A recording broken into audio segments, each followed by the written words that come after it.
Please help me in welcoming to the stage Megan Mullally.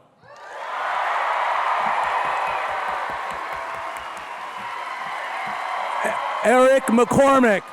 Oh. Oh, this is so fun. Deborah Messing.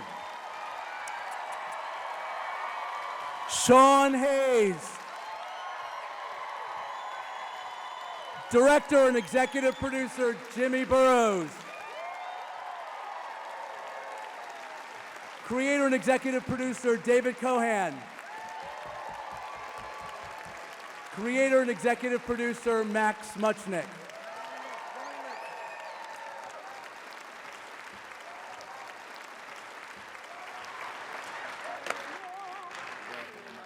It's very serendipitous that we're here tonight because I don't know if you know this, but this moment that we're all sitting here right now is the 20th anniversary of the night they all shot the pilot of Will and Grace.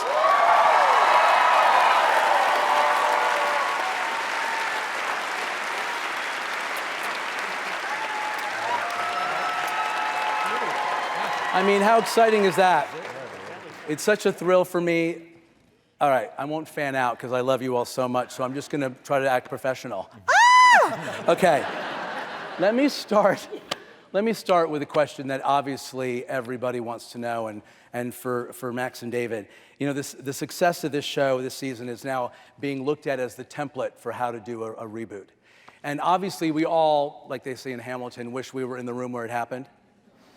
So we would love to know, and I would love to know, and I'm sure everyone would love to know, how, to what degree the viral video, the election video in 2016 was a part of that, and whether at what moment it became clear to you that this could possibly happen. It was getting a call from Bob Greenblatt, who said, would the two of us like to have lunch with him, about a week or so after we put it up online, and Dave and I have had a complicated relationship with NBC, and we had not been there in about a decade.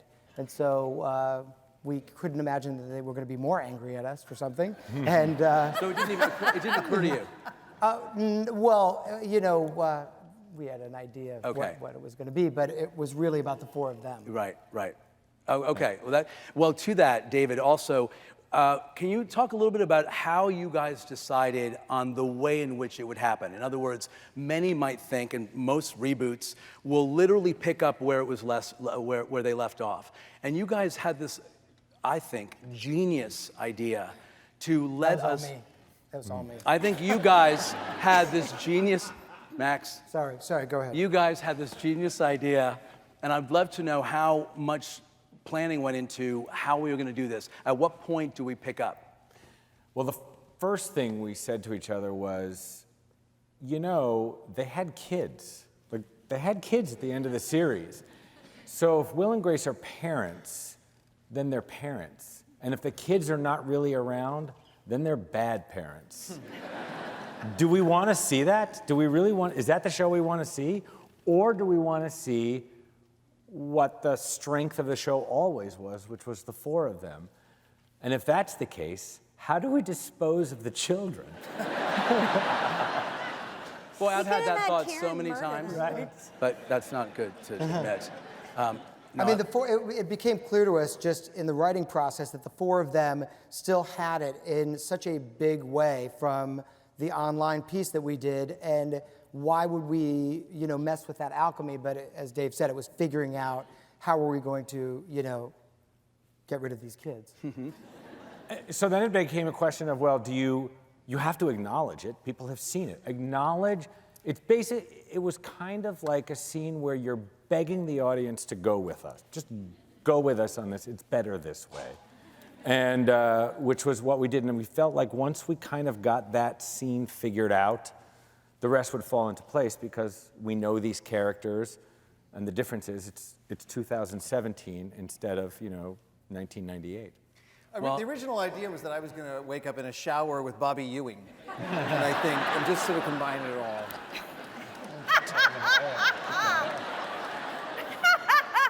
Please tell me you shot that scene. We did shoot that scene. Oh, it's on the DVD, actually. Yeah. Well, this is a good question for you guys, and I'm going to ask you each a specific question in a minute, but I'd love to know to what degree that this coming back and this great feeling that we have that we had hit pause, and then we let go of pause, and you guys went right back to what we loved to see, the comfort of seeing the four of you. In some ways, what has been rewarding to you guys about the evolution of your characters? Or was it more comforting to just pick up where you felt like you left off? I think one of the great comforts was that not only could we pick up these characters, but that our friendships could just pick up. We hadn't spent a lot of time as a foursome at all in 10 years, but that we could land in that sandbox again and just start playing. Literally just 0 to 60 was pretty reassuring. I was pretty excited to see what was going on in Grace's life after all that time. And You play Grace. I do play Grace. But I didn't know. I didn't know. Yeah, I didn't know. But no, I loved the fact that she was a single working woman who was thriving and happy and had great friendships and was just doing great.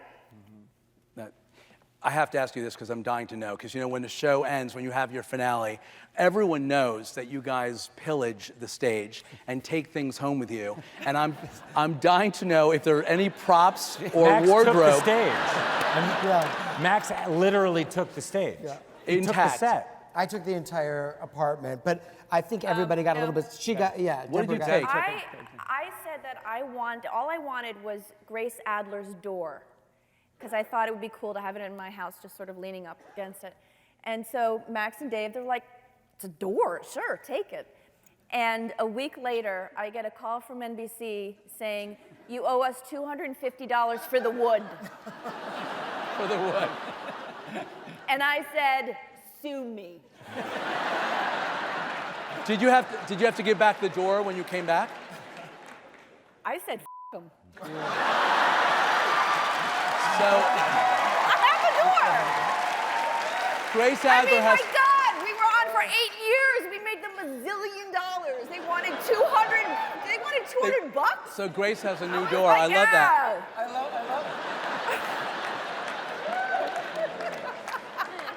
I love when Deborah drinks before one of these things. I love it. Well, let me ask you this. For Jimmy, you know, you've directed many of television's greatest comedies.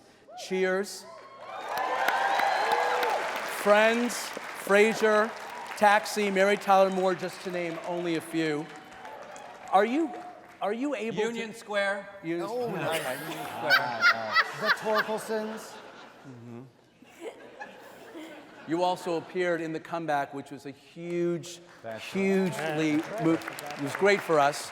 But I want to know whether you feel like, depending on the show, you know right away when you have something, or if you think you know what is going to happen in each case. Well, it all starts with a script. And this was a wonderful script that the boys wrote. And after that, it's all luck. Because you got to get 4 actors like this, which is fortuitous that they were available. And then you have to be in the right time slot on a network that will nurture your show, especially this show, which had issues with a lot of the country. There was a lot of the country that would not watch a show based on who the characters were. So there are all these things that you have to accomplish in order to have a hit. And we were fortuitous with this show. I mean, the boys wrote a great script. These 4 people were available. I directed it. Yes. But Jim knew the week that we made the show. I mean, Yeah. the week that we made the show, you have I think 7 days on a pilot, and we were boys, which is why he still calls us boys, even though we're 50 now. But we were a few days into it, and Jimmy came to us at the end of one of the rehearsal days and said we should take some days off, because he felt like that the show was going to peak in the middle of the work week, and he wanted it to peak on camera. And so we shut down, and gave them a couple of days off, and then I came have no back. memory of that. Do you? Yeah. Because We took a day off. every pilot I do, about 4 days in, You guys were working. Yeah. But here's another amazing thing. you had a memory of taking the door, though. Yeah. I earned that door. When I do a pilot, on the 4th day of a pilot, it's written in the Bible. On the 4th day, on the 4th day of a pilot, I have an audience come in that watches just off the street that watches the show with a single camera for the sets they can't see, and I knew by the reaction to this show that we had something special, and it was a tribute. But these guys weren't even Karen and what are your names? Karen and Jack. They weren't even. You didn't even have a scene in the pilot. No, they didn't meet. You guys didn't even meet until the series. Yeah.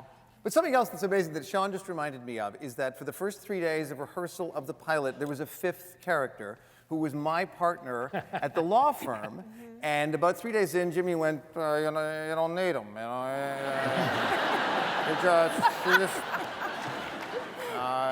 It's one more person I have to direct. I don't want that. So, but so they let him go. And you know who it was? And I forgot. It's Cress Williams, who this week premieres as Black Lightning on the CW. 20 years later. Yeah. That's so crazy. No, I had the joy of having to call him and let him go after the No run through. fun, It but wasn't still good. great. Well, that he's here, and he wants to talk to all of you. Now, since I grabbed your arm, Yeah. you always have really good dirt or juice or surprises. Not tonight. Come on. Do you have anything you can tell us that none of us know? I can tell you that we have been picked up for 5 more episodes next year, and so we're not doing 13, we're doing 18. But that is, yeah. That's a little something. Yeah, that's right. That's a little the something. only thing I can think of. What? Next. What? Megan just reminded me. Oh, what? There's something else, too. Oh, I don't remember. NBC has also picked us up for a 3rd Oh, season. right, of that. 18.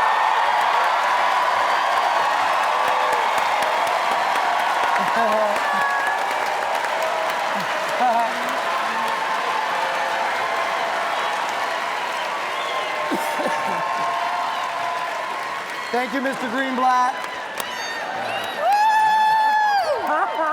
You heard it here first. Well, that's good news. That's good. Yeah. Sean, can I ask you something? Finally. I'm sure you will. By the way, Oh, just by the way, wait. The same joke I've been saying. These guys are so sick of that joke. You. Speaking of things that you may be sick of talking about, but everybody wants to know, and on Twitter this question came up more than ever, and the physicality of all of you on this show, but particularly with Jack. Can you clue us in a little bit about your process, whether when you read it on the page, you see instantly what you're going to do physically, or... Keep going. Or does Eric tell you what to do? Yeah. By the way, yes. And it's always right. And it's always right. Now, how much of it comes out of rehearsal? No, I mean that's what I always say, and we always say that we all share something in common. We all have a pretty extensive theater background. We all kind of grew up and learned everything we know in the theater, like an actor should probably. And so because of that, Jimmy's created, along with the writers and everybody, a playground to experiment and fail safely. And so I think a lot of it comes from the trust and respect we have all together sitting on the stage to, not make somebody feel like an idiot if you try something and it doesn't work. So because of that process, you see what you see. They're hard workers. I mean, that's something that people should know about the 4 of them. I mean, they don't want to work now, but they used to really want to work. But they're incredible in their technique and their ability as actors to interpret the work, and they get the job done, as you see. Nothing has inspired me more than watching the 4 of you not only do what you each do in your own lane so brilliantly, but how you honor each other for that for each other's talent. It's awesome. Thanks. Really I think nice. we're Thanks, Dan. Thank you. That really means a lot. That's a really nice compliment. I think we're genuine fans of each other. And Oh, we were just watching backstage. I'm sorry, but No, I'm that's listening. okay. I'm sorry. Yeah, No, is that that's okay? okay. That's I'm sorry. fine. Yeah, That's yeah. I love listening to Deborah. Watching Deborah watch these three is one of the great joys of the gig because she laughs like she doesn't work with us, you know? she laughs like she watches the show. Like, I was like, you know you work here. You're on that show. Have you not seen this? You were at the table read. Megan, curious, you know, you don't.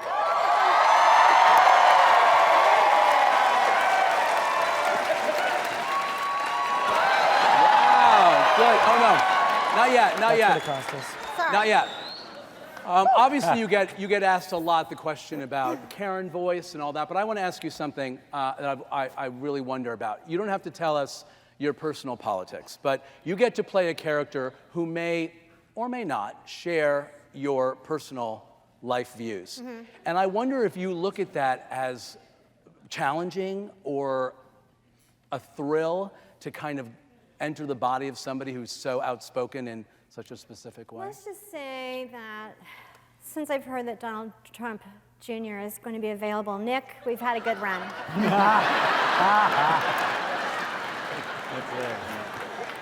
Sorry, but he's everything.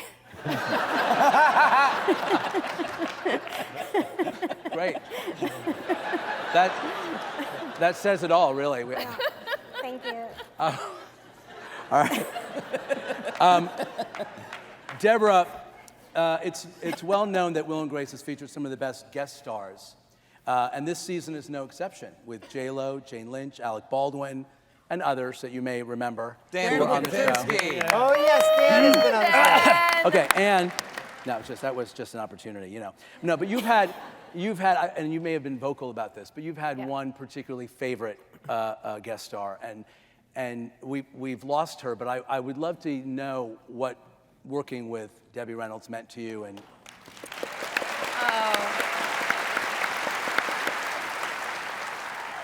working with Debbie was really indescribable. I mean, you know, she would come on the stage and she was a broad in the greatest sense. And she always was entertaining and singing and dancing, and then she was running off and doing her one-woman show, you know, 300 days a year. I mean, and it was just crazy.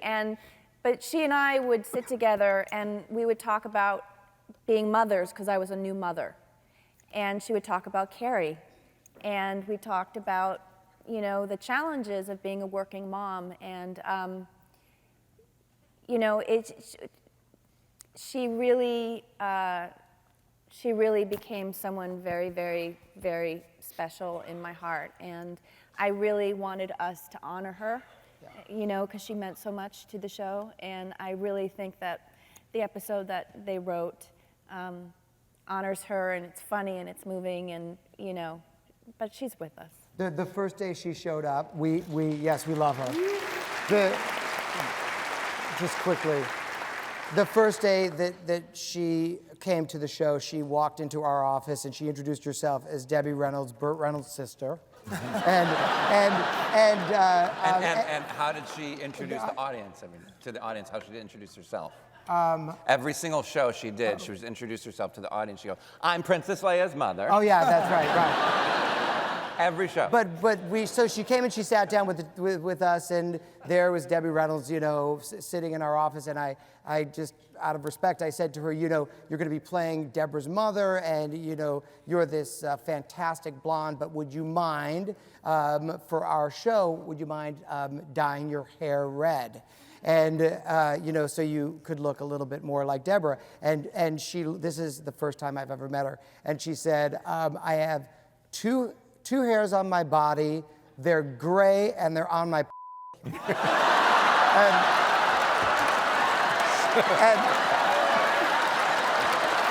and It's America's sweetheart. yeah, that's America's sweetheart. I said, the broad. And right, and she said, my hair, if you want my hair to be blue, and it'll be blue for the show. She, so. Oh my God. Oh my God. So yes, Yes. that's a yes, Yes. right? That's a yes. She dyed them. Yes. Both of them. She dyed both of them.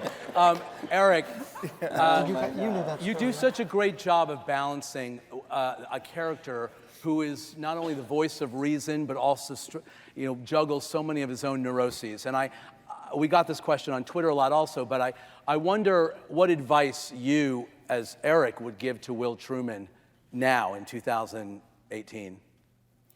Hang on to that apartment, for one thing. That's ridiculous. I mean, don't be an idiot. Do not sell. Although it lacks a fourth wall, and it says DraftKings. The truth. People always say, when's Will going to settle down? It's like, well, if Will settles down, I'm not sure how much fun that is. The fun for us two is that we keep trying and we fail and we find each other, And so maybe if we in season 15, we'll both find things in the show will morph. But for right now, I love that the key to Will is that he tries and he's not afraid to fail because he's always got her. And there's a speech that the guys wrote in the final episode, airing in a week and a half, that basically says that, and it was really touching for me to think that. That's the show. Well, David and Max, for fans that don't necessarily know the process of how a multi-camera sitcom gets shot and the changes that happen in that script, I thought maybe you could take us through how that evolves over the course of the week.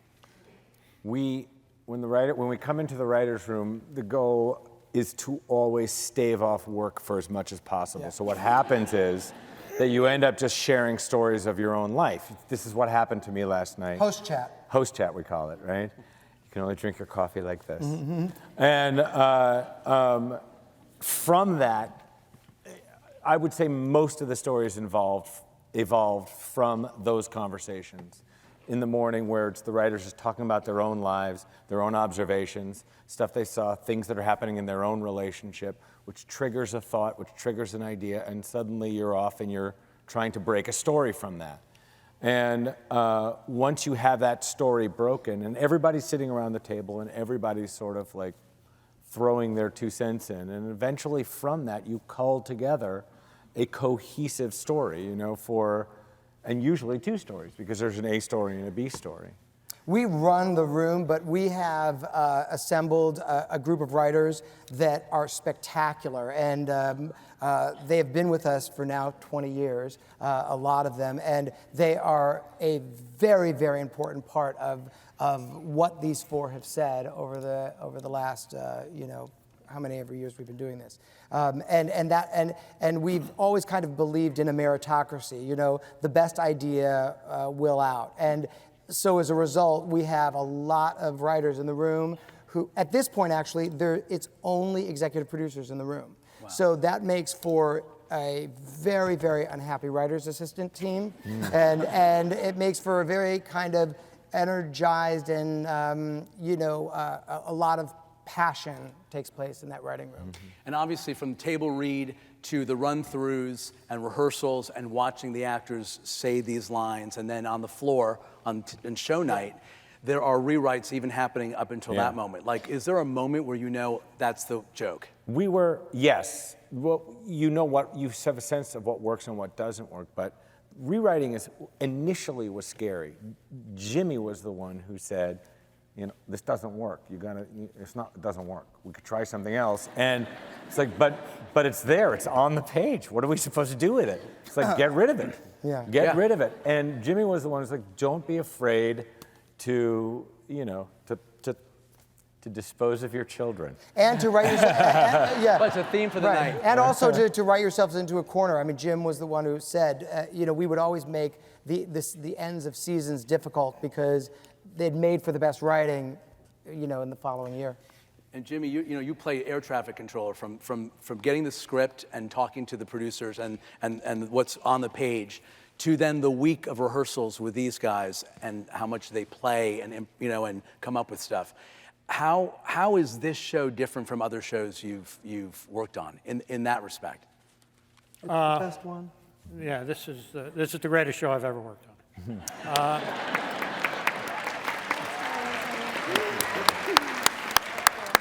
Other than Cheers. That's timing. When you have just a plethora of delights that come from the writer's room and you give them to gifted actors, it's never, there are no bad moments on the show. There are moments that don't work, but there are never any bad moments. There's never any ego problems or stuff like that. And it's just, as I like to say, when the show was, when we got to do it again, when this rebirth of the show came, it occurred to me, you can go homo again. And to that point about Jimmy encouraging the guys to rewrite, they not only would rewrite after a rehearsal, but one of the hallmarks of what we do, and I've done other shows since that where it was not the case, where they rewrite on the floor. We're in front of an audience. We've just done the scene. I mean, I watched the episode tonight, and there's a good dozen punchlines in there that we never heard till moments before they come on stage. Max whispers them in your ear or my ear, and we do them.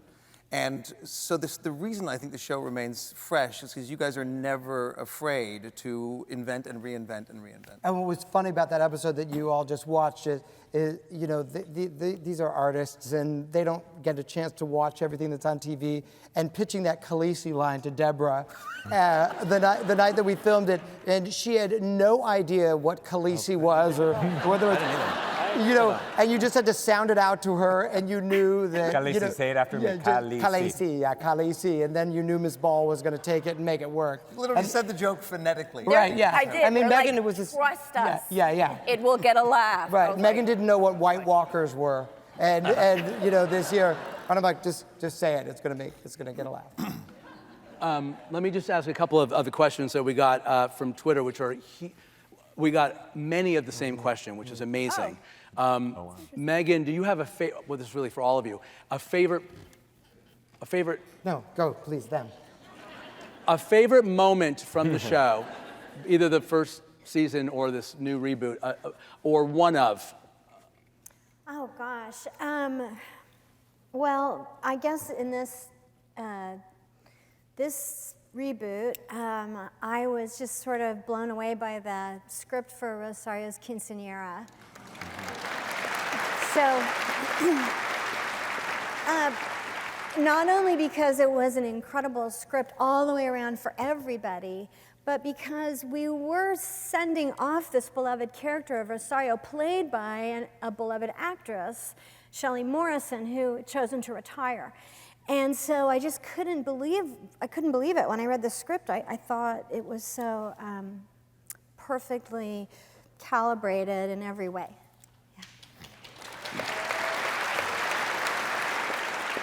And to Ms. Megan's skill set, it's also one take, and it was a perfect take. And Dave and I were watching it and editing, and we just let the camera roll because it was perfect the first time it came out of her mouth. Well, I have to say that Will and Grace is only one of 3 shows in which the entire cast has won an Emmy Award.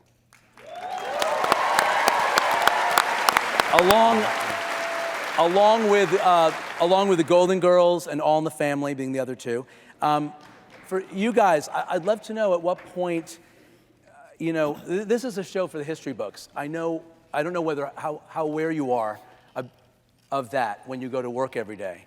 And I wonder if that is a pressure, or if it inspires you, or if you don't think about it. There was certainly a pressure to live up to that this time around, but I feel like somehow the video that we did for YouTube, and it just made all of our shoulders drop. We knew we could be these characters again. We knew these guys were going to write great stuff, and we knew Jimmy was on board, and I just feel like this has been a kind of a magic carpet ride, this reboot. It really has. A once-in-a-lifetime experience happening for the second time. Yeah. Well, we are thrilled. In my new capacity as a famous psychic, I had when I read You got the earrings for it, huh? Yes, $140 an hour. When I first read the election video script, I put it down and I emailed Max Muchnick, who's over there, and wave, Max. And I said, why can't we just do the show again? And he emailed right back, we can. And neither of us knew. We were just pulling that out of our asses. But I just got this incredibly strong feeling, just a feeling, like an overpowering feeling that we would do the show again when I read that. Based on nothing, because shows never come back, do you know what I mean? So it was not based on any rational thinking. Because once a show, traditionally, once a show is over, it's over forever and ever. Not this time, we hope. Not anymore. Not anymore. Well, hopefully we'll be watching this new incarnation of Will and Grace clearly we will, for 2 more seasons, which is a thrill.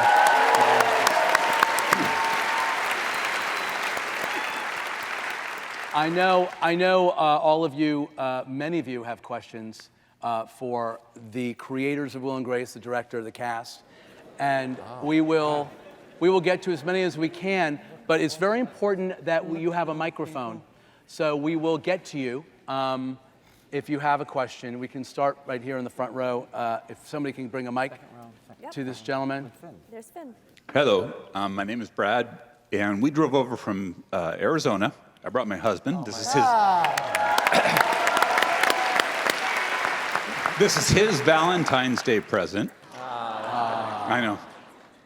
First of all, it's nice to meet all of you, and the 4 friends on the end there who are my friends. I cannot tell you how much this opportunity means to me. It's a bucket list. Thank you.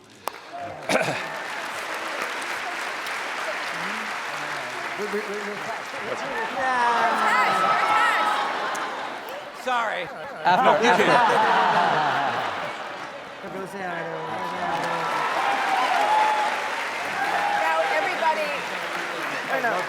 Thank you guys so much.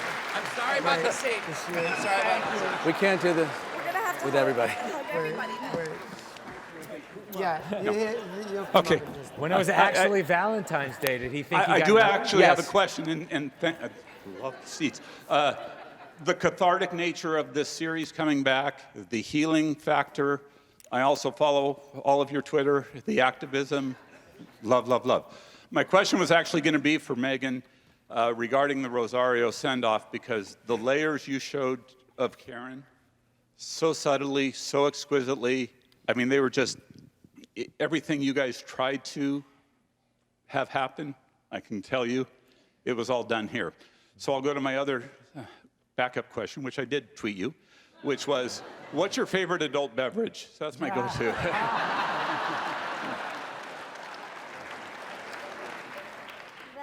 My favorite adult beverage is my next one. That's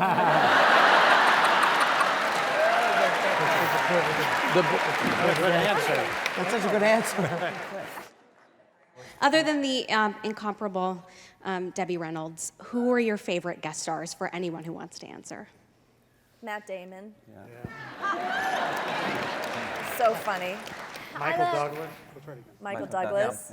I love Alec Baldwin and Molly Shannon and Vanessa Bayer I love. Last week, yeah. And you know who's incredible is Charles, who plays Smitty. Yes. And this guy, wait until you see the one what after Megan this does one. to this guy Amazing. next In a week. week and a half. Yeah. It's funny because of the nature of Smitty and the nature of that joke, he usually only ever has like one line.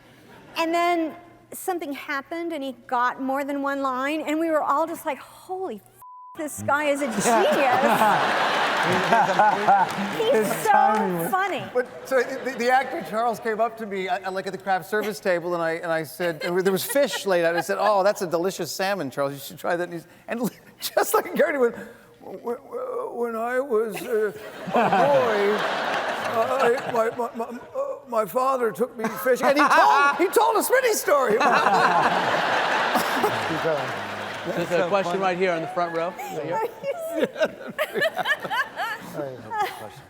Thank you so much. I echo everything he said. Sorry.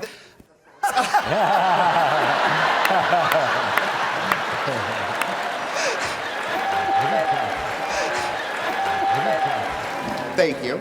I'm sorry if this is a sore subject, but I was at the taping a few weeks ago, and Mullally and Sean Hayes worked their asses off to nail an amazing tap dancing routine.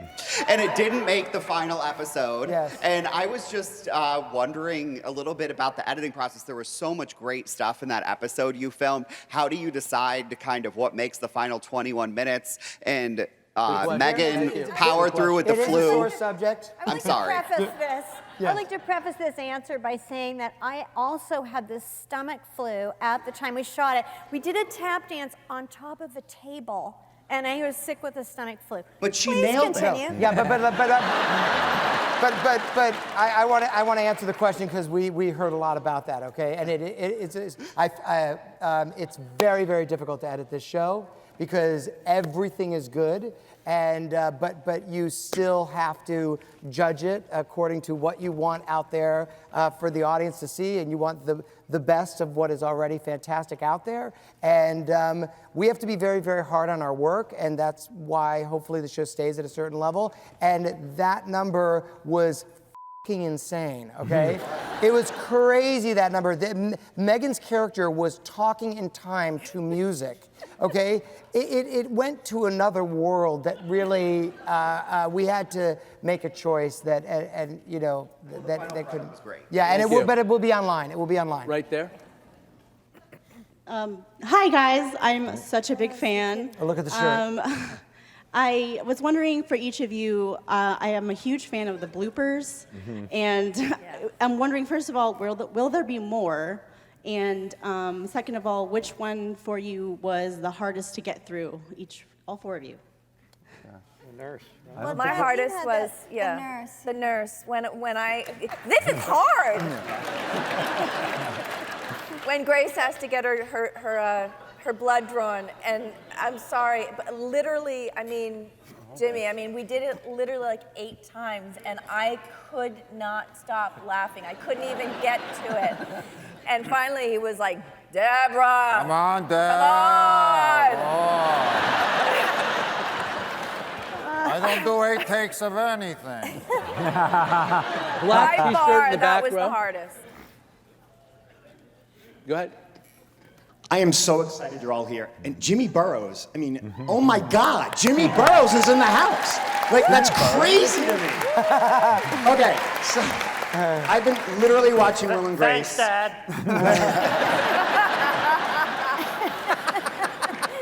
I want a hug from Jimmy. No. So I've been watching Will and Grace literally for 20 years. Almost every day of my life, I've watched Will and Grace. And some of my favorite episodes are the live episodes. Just f***ing hysterical. So please tell me you're going to be doing another live episode this or next season. Please. I mean, if you need it, we'll tell you that, but... We've talked about it. It's a whole, sure, yes, we're gonna do it. Thank you.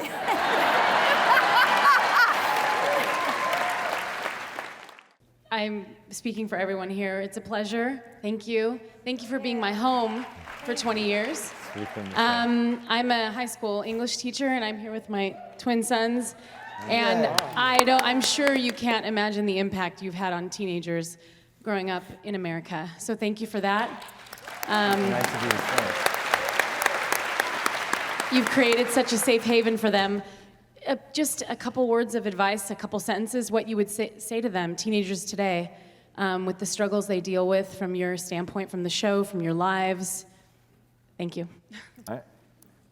I'm more impressed with teenagers today than I am with the adults today, quite frankly.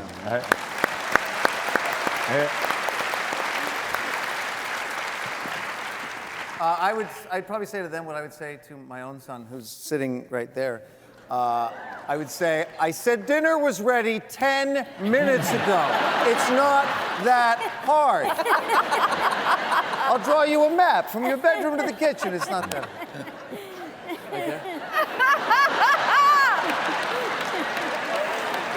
In front of 3,000 people. He's like, no.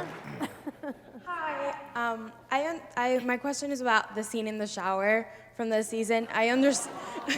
Honestly, I watch it whenever I'm annoyed or because it just makes me so happy.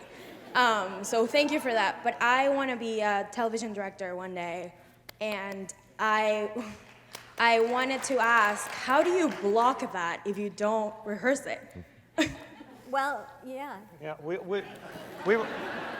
rehearsed it. We rehearsed it. You know, you kind of have to simulate it, but then when you got gifted actresses, we wouldn't put the guys in the tub. No.